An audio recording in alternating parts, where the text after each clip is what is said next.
Banner is staying in Lubbock, while Barret Peery will head to Las Vegas and join the bench at UNLV. We'll discuss both of those moves and what they mean for the Red Raiders coming up on today's Locked On Texas Tech. Are Locked On Texas Tech, your daily podcast on the Texas Tech Red Raiders, part of the Locked On Podcast Network, your team every day.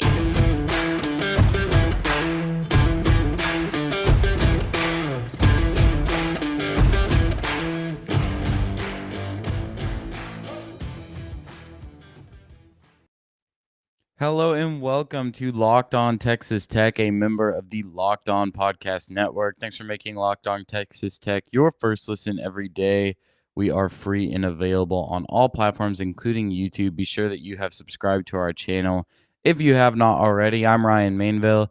He's Emery Lida. Today we're talking about two big moves that happened in Raiderland over the past couple of days, and obviously those being Kevin Obanor announcing that he will be staying on the roster and remain a Red Raider. And then the quite considerably big news, maybe I think a lot of people might have foreseen it, but still a rather impactful move is that of Barret Peery leaving Mark Adams' staff and going to UNLV. A lot to discuss, Emery, but let's start with Kevin Obanor. Obviously a very, very talented guy. You know, it feels good to have him back on your roster. It's going to give you a lot of upside and a lot of experience.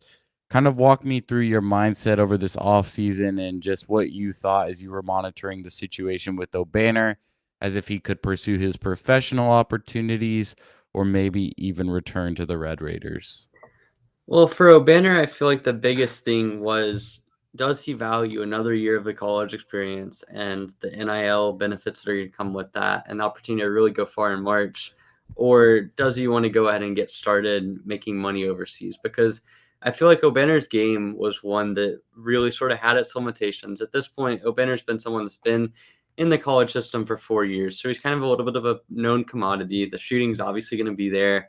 The inside finishing is there. He's a good role man. And defensively, he has his own issues, kind of not really a rim protector, not really overly switchable compared to some of the other bigs that Tech has. So sort of the verdict's already out on Obanor as a player. And so for him, he can go back to college and develop things, or he could have gone overseas. And really, it was just kind of weighing his options. I feel like at no point was it a guarantee that Obanor was either going to stay or go back. And so for him to be able to really sort of decide to go to Tech, I feel like it was just him preferring being preference and having his own preference and deciding to come back to Tech. And ultimately, like at the end of the day, it's really good to see him. And over the last couple of weeks, we've sort of seen a development that indicated that he would be coming back. We heard Mark Adams saying that he was back in Lubbock and he felt optimistic. And then obviously within days, it was officially announced. And so this is something that wasn't really a surprise. Like it was one of the two major options that Obanor had on the table, but for him to be able to make that decision is really good. And I feel like it helps out Tech immensely coming into next year. Yeah, I mean, when you're looking at this roster and you're thinking about kind of the different guys and the areas and the ways that this roster is structured, you really wanted Kevin Obanor to return, if for nothing else than just the pure experience factor. I mean, this is a roster that would have been very, very young without him. It would have been very depleted. And now you get a guy who played a ton of minutes for you last year to return. And so, I mean, this is really big. But here's another reason why I really like the idea of Kevin Obanor returning. I feel like he can be a much better basketball player than he was last season. And that may seem overly harsh, and it may seem a little judgmental towards his season last year. But truly, I just think that what we saw at ORU over the past 3 years before he became a Red Raider was a better basketball player than he was last year. And I don't think that that's necessarily an issue in terms of, you know, transferring up and playing against better competition. I think he just regressed a little bit. And I think that another year, another offseason of being in the Texas Tech weight room, you know, working with the coaches, getting shots up, I feel like that could be really, really good for him. Obviously, nothing is guaranteed, but I do think that the potential is there for him to kind of get back to some of that old form. Yeah, it's worth noting that his offseason with Tech was pretty short last year relative to some of the other guys in the program because he didn't, if I remember correctly, did not officially commit until July, and he was also going through the draft process at the time, and so he kept really kind of having to work on his own individual game. Really wasn't able to get into Tech's weight room and have access to Tech's own individual stuff, and so for Obanor to be able to come back and sort of have a full offseason in Tech's program, I think it's going to do a lot for not just his conditioning, but also just sort of his integration into the lineup, sort of getting more chemistry with teammates. Obviously, Tech's gonna have to rebuild a lot of the rotation, but I mean, for Obanor, like you mentioned, I think that this last season was maybe not his best potential. Certainly, the shot wasn't quite what we had expected it to be. He had some regression there. Obviously, had his downward variance that we saw through the course of the year, but we also saw moments of brilliance. We saw him hitting 5 straight threes against Texas and going off against Baylor. And so it's clearly something that he has the potential to showcase his full talent. It's not a competition thing because he was really good at Oral Roberts in the tournament. So I mean, for Obanor, this is just something where he's going to have that full off season to be able to sort of get integrated with some of the new guys coming in. He's going to have a full year with Tech strength program. He's going to be able to maybe work on the shot, but get a little better chemistry with some of the guards. And I mean, I feel like you mentioned, I feel like at the end of the day, he wasn't quite his best self last year. And certainly, I mean, he was still a good player. I don't want to get that misconception going, but the shot wasn't quite what we were hoping for. I think he has some developments he can make on the offensive end in terms of just knowing when to pass the ball and kind of working on some reading and making sure when he actually dribbles the ball, he isn't a complete liability. So I think those are things to work on. But at the end of the day, just having that full offseason, being able to be more integrated in teammates, and then having another season of another full slate of Big 12 games is going to help him out a lot, I think. For a fifth-year player, there's still potential and there's room for growth, which is really, really rare and like something that you won't come across very often in college basketball. But I feel like, whenever we talk about players returning to the program and foregoing professional opportunities for whatever reason, we're usually talking about this idea that they should be adding something to their game. And really what it feels like Obanor is just going back to the mean of who he is. Like getting back to the really high efficiency shooting. Now, I don't know if he's going to shoot 43% like he did over 3 seasons at Oral Roberts, but I guarantee you, if he really works on that and he kind of returns to form, it'll be higher than the 34% that he shot last year. And then I think the rebounding, I think we saw it in flashes last season, just how effective he can be underneath the rim. I feel like that's, again, something that he can kind of utilize over the course of the whole season. And so, I mean, we talk about it all the time. This guy's coming back. What do they need to add to their game to make themselves a more, professional ready player? But with Obanor, it's just getting back to basics, really, and just doing what he's done really well over the course of his college career. Yeah, it's optimization. I certainly think Obanor has his limitations that we mentioned. He's not going to be the most switchable defender. I think that's just kind of the athleticism and his own lateral ability that's always going to be a bit of a limitation. Also, his ball handling ability is never going to be like guard-like, but he can certainly make improvements in that area and not be quite as deficient. But I mean, that's so much of his success is just going to come down to being a more efficient shooter. I feel like if he's able to shoot closer to that 40% mark, you suddenly go from him being a big that when his shot is on can be a really valuable piece to just simply being a valuable piece because of the gravity that he gives your offense. And so for that, I think the shooting is probably the most important part. But also, like you mentioned, the rebounding is important. We saw it in flashes last year, what he could be as a rebounder. I mean, the double-doubles to end the year were really nice to have. But certainly, Banner's going to be really important on the inside. And again, it's not just his ability to develop on as a player. I feel like his development is going to be very much just sort of piecing everything together because he's shown flashes of being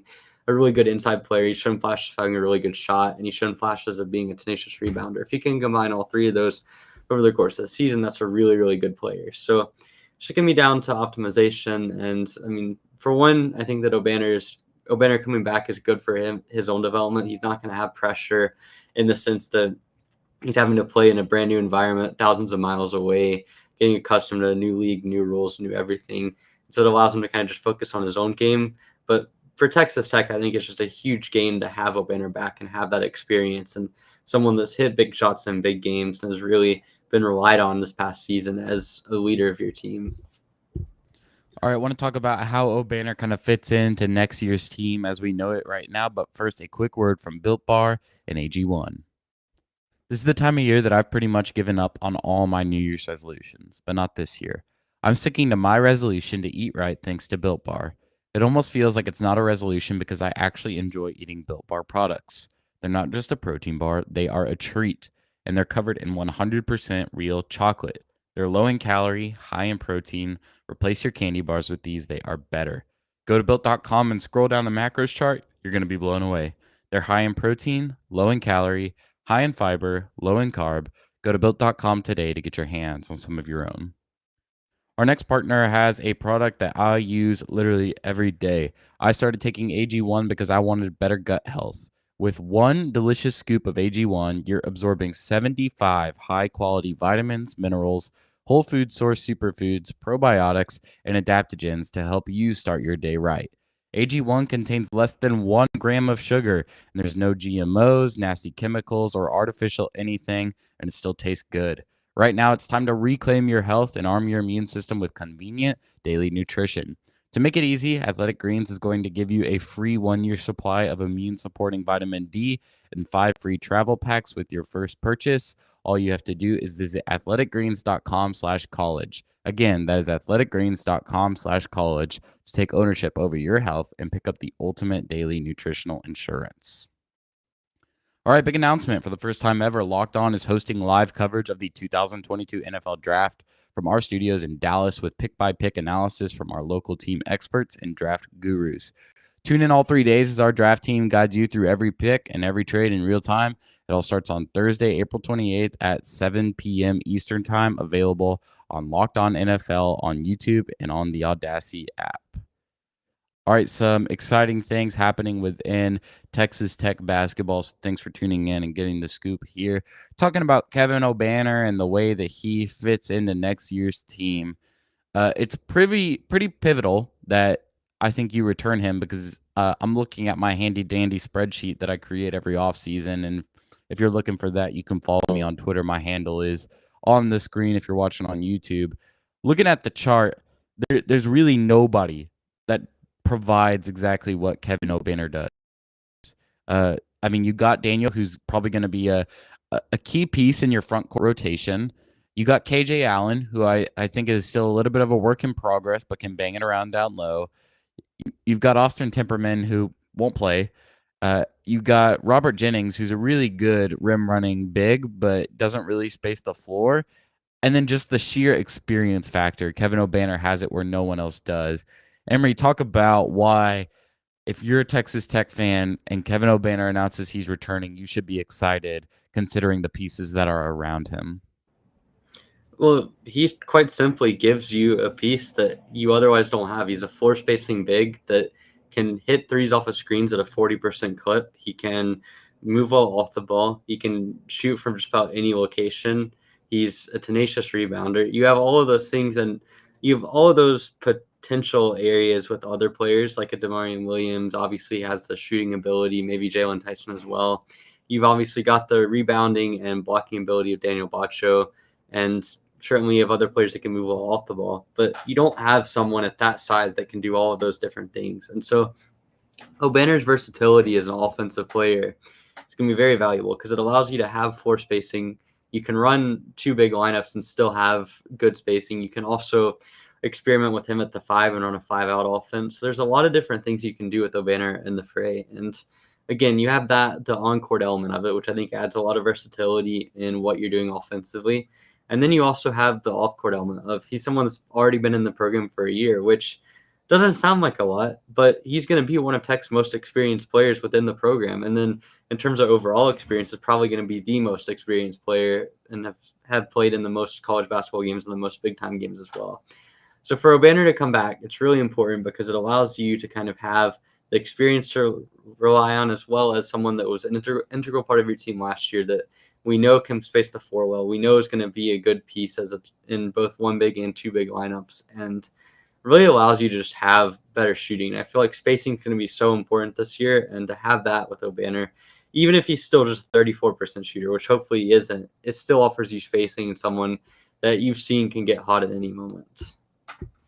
How often do we talk about on this podcast the impact and the importance of team shooting and team ball handling on an individual player's performance? Very often. Probably like Very every often. episode. Yeah. I mean, it is Anytime, a tremendously important thing. anytime we're talking about any sort of relevant player, how the team shoots and how the team has ball handling around them is going to play into their discussion at almost all times.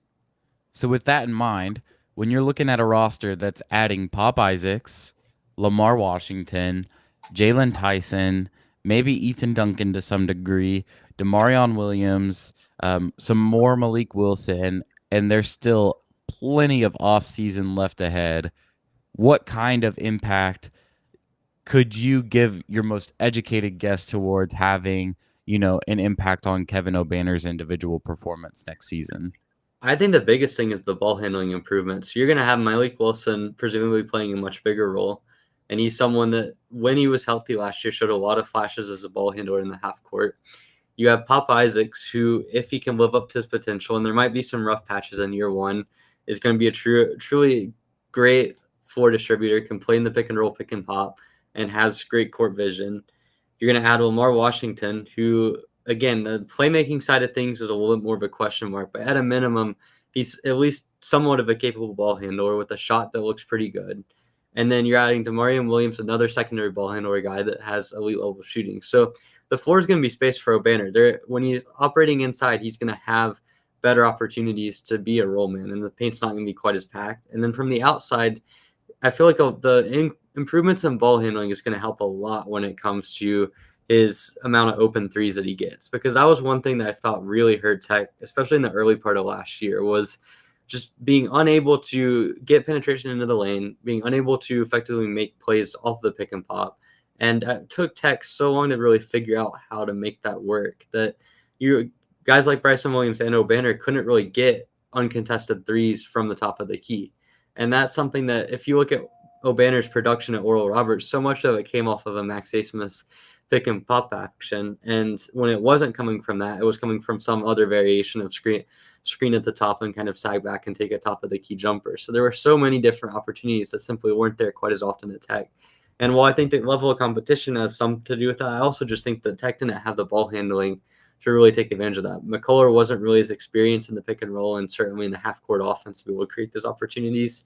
And then all of your other ball handlers either were out of control at times or got injured, such as Malik Wilson. So it's just hard to really get that sort of development going. So I think the ball handler is going to help a lot, as well as the spacing in terms of what Obanor can do on the inside. This is probably like a lukewarm take, but I think two players have a tremendous ability to impact Kevin Obanor's season. One of them is Demarion Williams. Tremendous shooting threat. It's been proven.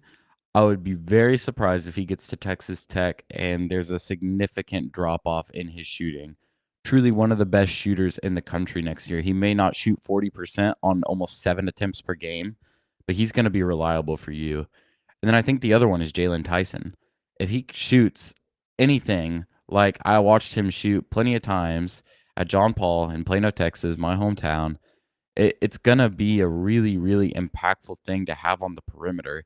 And here's why those two guys especially, I think, can have a big impact. They're both capable of making the right pass.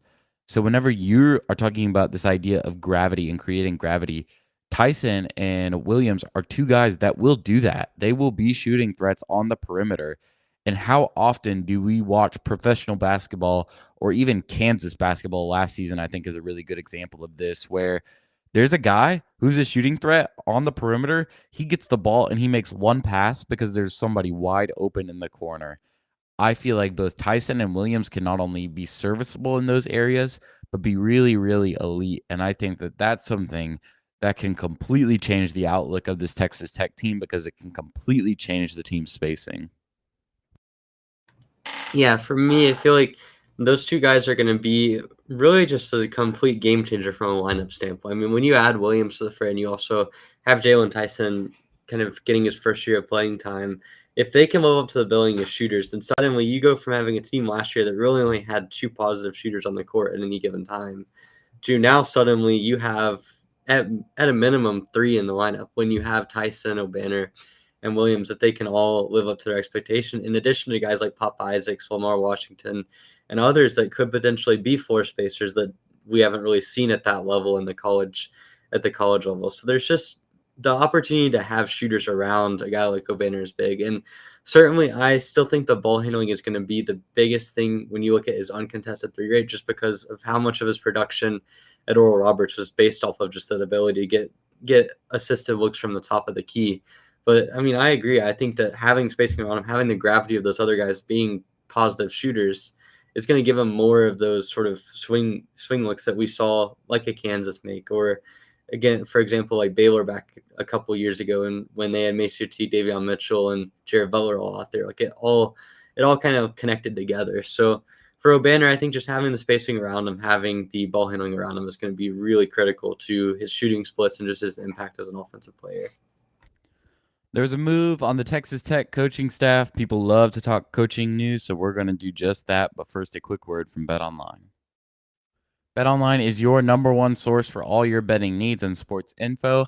Find all of the latest sports developments, odds, podcasts, and reviews for all the different leagues this season. BetOnline is your continued source for all your sports wagering information, including live betting, esports, and scores. Head to the website today or use your mobile device to learn more about the trends in action. BetOnline, where the game starts. Texas Tech has lost its second assistant coach of the offseason after Talvin Hester takes the Law Tech job a couple of months ago, and now Barret Peery will be joining Kevin Kruger's staff at UNLV in an assistant coach role. Emory, surface level, Texas Tech is a new blood, man. They're emerging, been in the Sweet 16 last offseason, becoming a dynamite program. UNLV is a mid-major program. Obviously, some beef between the Red Raiders and UNLV in recent years. Does Barret Peery leaving Texas Tech for UNLV mean that Texas Tech sucks? Yeah, I don't know what we're going to do about this. I mean, you look at the last 5 years of Texas Tech basketball and see all the success that Tech has had. I mean, if you're losing coaches at UNLV, why not just shut down the basketball program? Just allocate all of those resources into meat judging and the Palm Squad. I mean, those teams are dynasties. But no, I think that as a whole, look, I think that Barret Peery going to UNLV, first off, UNLV as a program is not a slouch program. Like, this is not a massive downgrade. It's certainly, I could think in recent years you can make the argument Tech has been significantly better, but UNLV still has a relatively good budget and assistant pool, especially compared to other mid-majors. And I think that more than anything, this could certainly be just something where like there's kind of a disconnect on both sides, and it's not something where it's just purely one side or the other moving on. I feel like that's something that needs to be discussed as a potential possibility. And the other thing is you see lateral moves like this all the time happening in college basketball.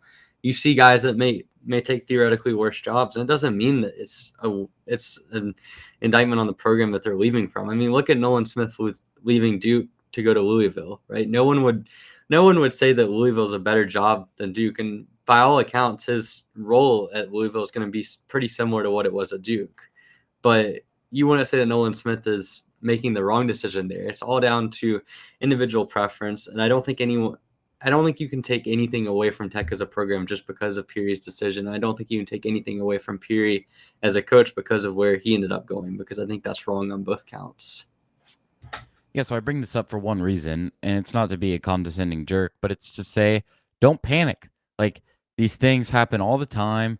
Coaches take different jobs. They typically work with friends or work in roles where they're going to have a lot of freedom. And we just don't know what was happening behind closed doors at Texas Tech this past season. Obviously, I know that there were a couple of things that popped up over the course of the season, that there was some kind of rift across the coaching staff and just the way that certain players were being used or the offense was being run. Those things I think are fair to be considered with a little bit of a loose hand, and just thinking that or remembering that they may not be true. But Barret Peery, I mean, he's a really good dude. Like I think that's something that maybe a lot of people will have lost on them over the past couple of days because Texas Tech fans are loyal and true, baby. And whenever you do something that does not seem loyal, they will come for your throat. And that's what I love about West Texas. But man, Barret Peery is a good dude. By all accounts, loved it at Texas Tech. Put his heart and soul into everything he did with the Red Raiders. It just seemed like this had been coming for a couple of weeks at least. I mean, you know, as a reporter, I kind of have my thumb on these things, and even those who aren't doing this for their job have seemed to pick up on whispers of something similar. Uh, this had been a decision that was predicted and foreseen. Did not catch pretty much anybody behind the closed doors surprised. Changes happen. I think now you're talking about who fills his role and what exactly are you looking for? Are you looking for, you know, a strong recruiter? Are you looking for an X's and O's guys? Are you looking for an offense specific guy? Are you looking for a defense specific guy? The options are unlimited. I think kind of my closing thoughts on this, because coaching moves are what they are. Uh, this was a decision that seemed like it was in the best interest for both parties. I think that Barret Peery will be better off because of it, and I think that Texas Tech will be better off because of it. I'm just excited to see how Texas Tech kind of approaches filling this role over the next couple of weeks.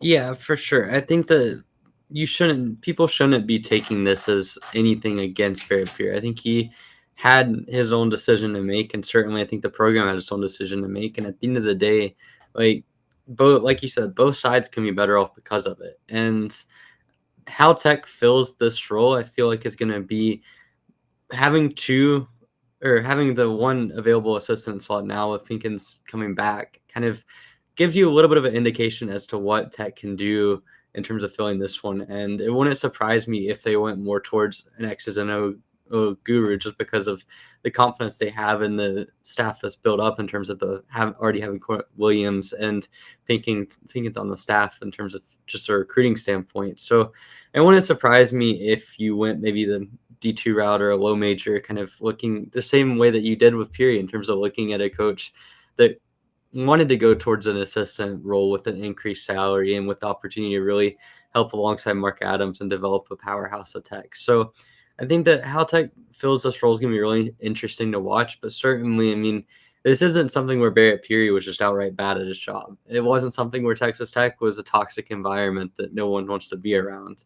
You can make statements about like it being maybe a mutual decision, and certainly, like you mentioned, it's been something that's been kind of in the works for weeks now. Like, I mean, kind of it was almost an open secret the last couple of weeks that Peery was going to be moving on. And if you didn't know that, you could also look at his Twitter account and just see kind of the lack of interaction relative to what he was doing. It's kind of a little bit of a clue there. But just in general, like, it's not something that's going to be going forward something to be worried about as a Tech fan. And you can say that it was maybe unexpected considering how people talk so highly of Barret Peery within the program and certainly within the city of Lubbock. But at the same time, I mean, things happen in college basketball. You have these rifts, you have these disagreements, you have people that are looking to sort of improve their own career and have these ambitions in areas where they feel like they can have a better environment for them as an individual. So I don't take anything from it. I think that I wish the best for Barret Peery. I think that he's going to have a good opportunity at UNLV with a rebuilding program,